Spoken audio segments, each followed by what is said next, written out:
Salut à toutes et à tous. Vous êtes bel et bien sur la meilleure chaîne de l'information, la communauté des analphabètes. Vous informer est notre priorité, n'oubliez pas de vous abonner à la chaîne pour ne manquer aucune de nos prochaines vidéos. Allons-y. Le Togo des Gnassingbé, c'est une lapalissade, c'est une dictature vieille de 54 ans de père en fils et de type monarchiste, avec un pouvoir de père en fils. Et un régime fort verrouillé. Mais aussi l'un des États les plus militarisés d'Afrique.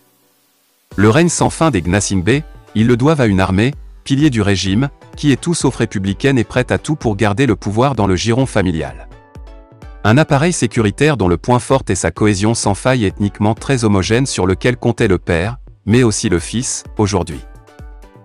Lors de la grave crise sociopolitique qui a ébranlé le régime en 2017, Fort Gnassingbé a pu bénéficier de cette armée qui a réprimé dans le sang les manifestations, inédites par leur ampleur, qui avaient embrasé tout le pays.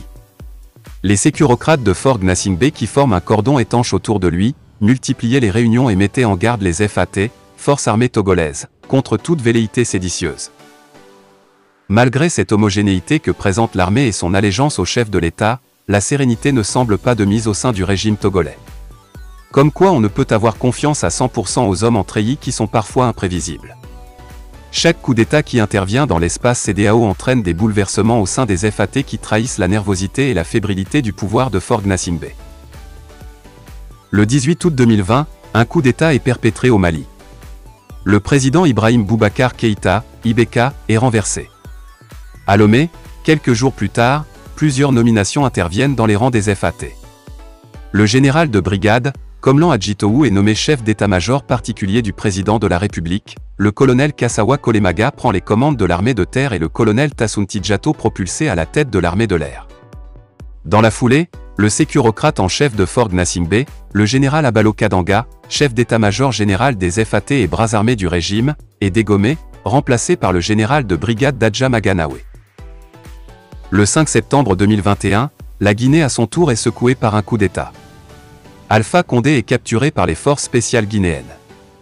Arrivé au terme de son deuxième mandat en 2020, l'octogénaire dictateur guinéen, groggy par le pouvoir, organise un référendum controversé qui aboutit au tripatouillage de la Constitution, fait massacrer ses compatriotes et opère un braquage électoral qui lui permit de s'offrir un troisième mandat. Moins d'un an après son coup de force électoral, le vieil homme est, Doumbouya, dégagé du trône par les militaires. La soif inextinguible d'Alpha Condé pour le pouvoir l'aura conduit à sa perte. Un putsch ressenti comme une onde de choc à Lomé. Une semaine après le coup d'État en Guinée, Fort Gnassingbé procéda à une série de nominations au sein des forces armées togolaises, FAT. Le colonel Massina Yotrofei, patron de la gendarmerie nationale et sécurocrate du chef de l'État, perd son poste au profit du colonel Kodjo Amana. L'ancien tout-puissant directeur de la gendarmerie devient inspecteur général adjoint des FAT. Quant au général de brigade Komlan Adjitowu, promu un an plus tôt, chef d'état-major particulier de Fort Gnassingbé, il est nommé inspecteur général des FAT. Le dernier coup d'État intervenu au Burkina Faso le 24 janvier 2022 qui a chassé du pouvoir Roch-Marc Christian Kaboré a eu également des répercussions à Lomé. 2 jours seulement après le putsch, le colonel Takounyadi Alonim qui commandait le 3e régiment d'infanterie de Témédja perd son poste, remplacé au pied levé par le lieutenant-colonel Ngowaki Kadanga. C'est donc sur ce petit pas d'information que nous allons nous séparer. Partagez la vidéo avec les amis si vous l'avez trouvée intéressante, abonnez-vous à la chaîne si ce n'est pas encore fait et à très bientôt pour de nouvelles vidéos. Bye bye.